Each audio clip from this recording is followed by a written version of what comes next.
স্বামীজির চোখে শ্রী শ্রী সারদা মা। 1890 খ্রিস্টাব্দের 14 ফেব্রুয়ারি গাজীপুর থেকে স্বামী বিবেকানন্দ শ্রীরামকৃষ্ণদেবের অন্তরঙ্গ গৃহী পার্ষদ বলরাম বসুকে লিখছেন, গিরিশবাবুর সহিত মাতা ঠাকুরণীকে কলকাতা আনিবার জন্য আপনার কি মতান্তর হইয়াছে? গিরিশবাবু লিখিয়াছেন, সে বিষয়ে আমার বলিবার কিছুই নাই। মাতা ঠাকুরণীর যে প্রকার ইচ্ছা হইবে সেই প্রকারই করিবেন। আমি কোন নরাধম তাহার সম্বন্ধে কোনো বিষয়ে কথা কহি?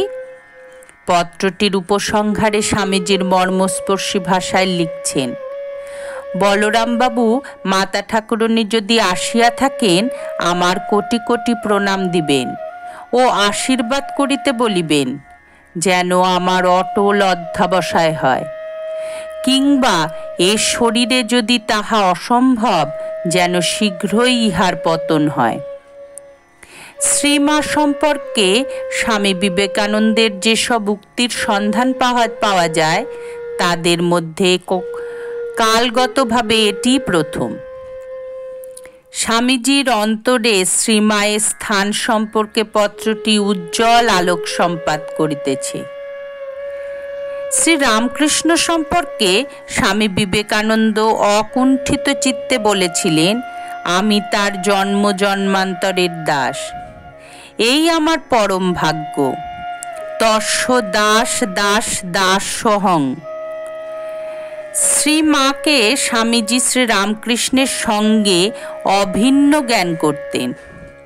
তার দৃষ্টিতে এক অখণ্ড সত্তাই দুই দেহাধারে আপনাকে প্রকাশিত করেছেন। গুরুভ্রাতা স্বামী রামকৃষ্ণানন্দকে এক পত্রে স্বামীজি লিখেছেন, মা ঠাকুরণীকে তার জন্ম জন্মান্তরের দাসের পুনঃ পুনঃ ধূল্য বলুণ্ঠিত ষষ্ঠাঙ্গ দিবে। তাহার আশীর্বাদে আমার সর্বতোমঙ্গল। অর্থাৎ তিনি যেমন নিজেকে শ্রীরামকৃষ্ণের জন্ম জন্মান্তরের দাস বলে মনে করতেন, সেই রকম তিনি নিজেকে সারদা দেবীরও জন্ম জন্মান্তরের দাস বলে গণ্য করতেন। শ্রীরামকৃষ্ণের উদ্দেশ্যে রচিত তার বিখ্যাত কবিতা গায় গীত শোনাতে তোমায় এই সাক্ষ্যই বহন করেছে।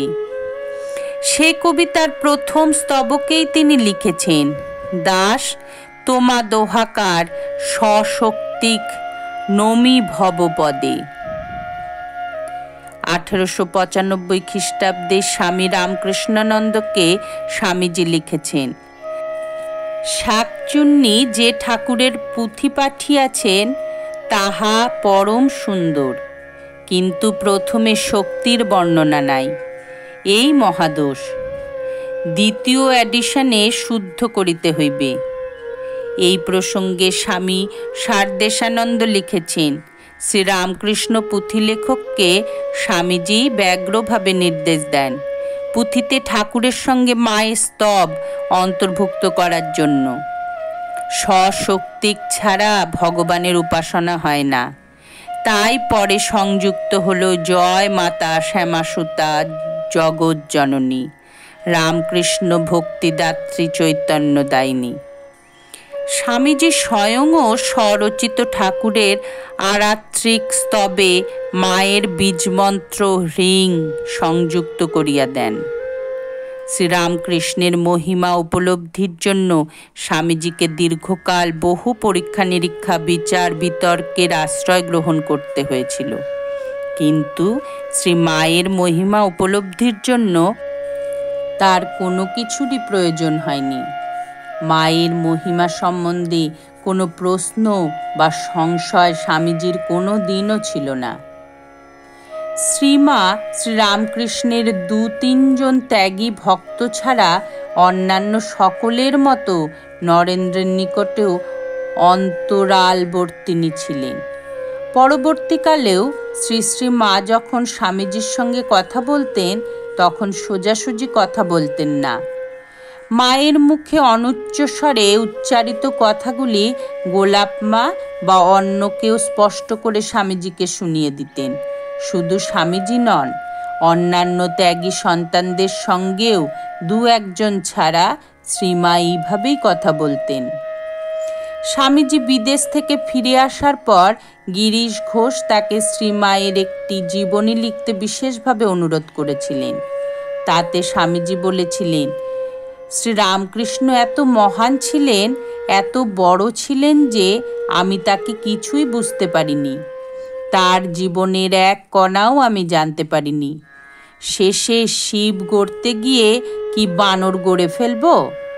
আমি তা পারবো না। মায়ের জীবনী লেখার কাজ হাতে দিতেও তিনি ভয় পেতেন।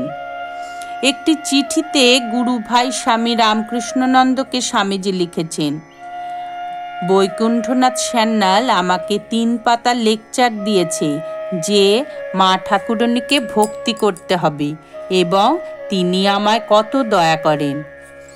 সান্ডেলের এই মহা অবিক্রিয়ার জন্য ধন্যবাদ। শ্রী মায়ের বিষয়ে একটু কিছু লিখব মনে করি, কিন্তু ভয়ে পিছিয়ে যাই। যাক, তার ইচ্ছা হয়তো কালে কালে হবে। শ্রীরামকৃষ্ণ শ্রীমাকে স্বামীজি যে অভেদ জ্ঞানী করতেন তার প্রমাণ পাওয়া যায় আমেরিকা যাত্রার প্রাক্কালে তার শ্রীমায়ের আশীর্বাদ প্রার্থনা করার ব্যাকুল সংকল্পে। ঘটনাটি এই, স্বামীজির মনে আমেরিকা যাওয়ার সংকল্প প্রায় স্থির হয়ে গেলেও এই বিষয়ে সম্পূর্ণ সন্দেহমুক্ত হবার জন্য তিনি ভাবলেন, আচ্ছা, শ্রী শ্রী মা তো ঠাকুরের অংশস্বরূপিণী, তাকে একখানি পত্র লিখলে হয় না?